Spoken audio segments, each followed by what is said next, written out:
اگر آپ بھارتی، پاکستانی یا بنگلہ دیشی ہیں اور آپ سعودی عرب یا کسی دوسرے گلف کے ملک میں کام کرتے ہیں یا کام کرنے کے خواہش مند ہیں تو آپ کو یہ ضرور جاننا چاہیے کہ سعودی عرب میں کڈنیپنگ یا اغوا کے کتنے واقعات پیش آتے ہیں، ان کا کیا ہوتا ہے اور وہاں اس کے لیے کیا قانون موجود ہے اور یہ قانون کتنا نافذ ہوتا ہے۔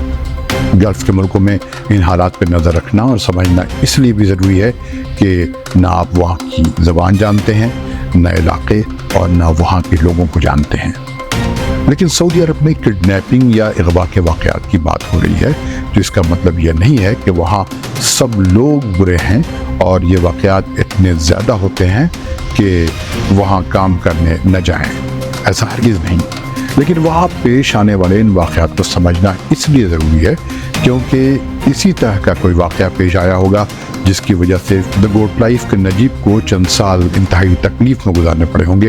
سعودی عرب میں کڈنیپنگ یا اغوا کے واقعات پر نظر ڈالنے سے پہلے اگر آپ نے اب تک یہ چینل سبسکرائب نہیں کیا ہے تو اسے سبسکرائب کرنے اور بیل آئیکن کو کلک کرنا نہ بھولیں۔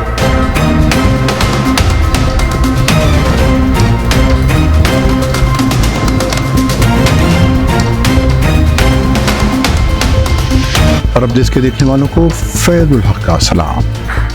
دنیا کے کسی بھی علاقے کی طرح سعودی عرب میں کڈنیپنگ کرنے والا کوئی ایک شخص ہو سکتا ہے یا کوئی ایک گینگ ہو سکتا ہے جو کسی کو اس کی مرضی کے خلاف پکڑ کر رکھ سکتا ہے، اپنی مرضی کے کام کروا سکتا ہے۔ ہو سکتا ہے کبھی ان کا نشانہ وہ غیر ملکی بھی بن جائیں جو وہاں کام کرنے جاتے ہیں۔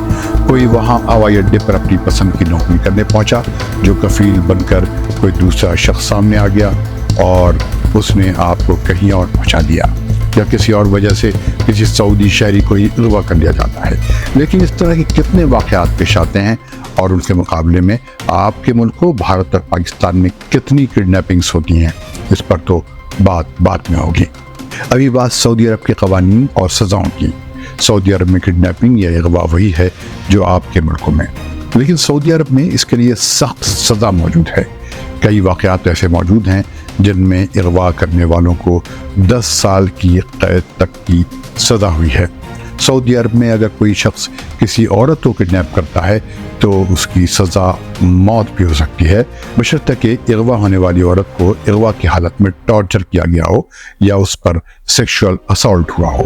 سعودی عرب میں کڈنیپنگ کی الگ الگ شکلوں کے لیے الگ الگ سزا ہے اور عام حالات میں اغوا کرنے والے کو 4 سال سے 20 سال تک کی قید ہو سکتی ہے۔ اگر کسی نے کسی شخص کو 24 گھنٹے کے لیے قید کر رکھا تو اسے بھی اغوا ہی مانا جاتا ہے، الا یہ کہ کوئی اور بات ثابت ہو جائے۔ سعودی عرب میں کڈنیپنگ کے کتنے واقعات ہوتے ہیں یا کتنا بڑا خطرہ ہے، یہ سمجھنے کے لیے جاننا ضروری ہے کہ ایک رپورٹ کے مطابق 2017 میں 1 لاکھ لوگوں میں 8 کڈنیپنگ کے واقعات پیش آئے۔ یہ ڈیٹا خود سعودی عرب کی حکومت نے دیا ہے کیونکہ سعودی عرب میں کڈنیپنگ کے واقعات کا نشانہ کئی بار غیر ملکی بھی بنتے ہیں جو وہاں کام کرنے جاتے ہیں، اس لیے اس پوری دنیا کی نظر بھی اس پر رہتی ہے۔ آپ کو بتاؤں کہ بتایا جا رہا ہے کہ مارچ 2012 میں سعودی عرب کی ہوم منسٹری نے اعلان کیا تھا کہ اس نے 81 افراد کو سزا کے طور پر قتل کر دیا ہے۔ ان کا جرم یہ بتایا گیا تھا کہ انہوں نے دہشت گردی، اغوا اور قتل کے جرائم انجام دیے تھے۔ ان افراد کو جنہیں قتل کیا گیا انہوں نے مبینہ طور پر سعودیوں اور برطانویوں کو اپنی کارروائیوں کا نشانہ بنایا تھا۔ بتایا جاتا ہے کہ اغوا کے بعد واقعات تو رپورٹ ہوتے ہیں لیکن بعض نہیں۔ بہت سے اغوا کے واقعات کو جان بوجھ کر دبا بھی دیا جاتا ہے کہ اس میں اثر رسوخ والے افراد ملوث ہوتے ہیں۔ فلم دا گوٹ لائف میں اغوا کا جو تجربہ نجیب کو ہوا وہ ضروری نہیں کہ سب کو یا زیادہ تر لوگوں کو ہو۔ دا گوٹ لائف جو فلم بنی ہے اس میں کسی ایک واقعے کو کہانی بنایا گیا ہے، اس کا مطلب یہ ہرگز نہیں کہ یہ عام طور پر لوگوں کو سعودی عرب میں یہ خطرہ لاحق رہتا ہے۔ یہ واقعہ 30 سال پرانا ہے اور اتنے عرصے میں تو دنیا بدل گئی ہے اور لوگوں کے ذہن بھی بدلے ہیں، ٹیکنالوجی بھی بدلی ہے اور قوانین بھی۔ جیسا کہ میں نے بتایا سعودی عرب میں تو 2017 میں جو واقعات پیش آئے ان کا تناسب یا ریشیو یہ تھا کہ 1 لاکھ لوگوں میں 8 لوگ ہی اغوا کا نشانہ بنے۔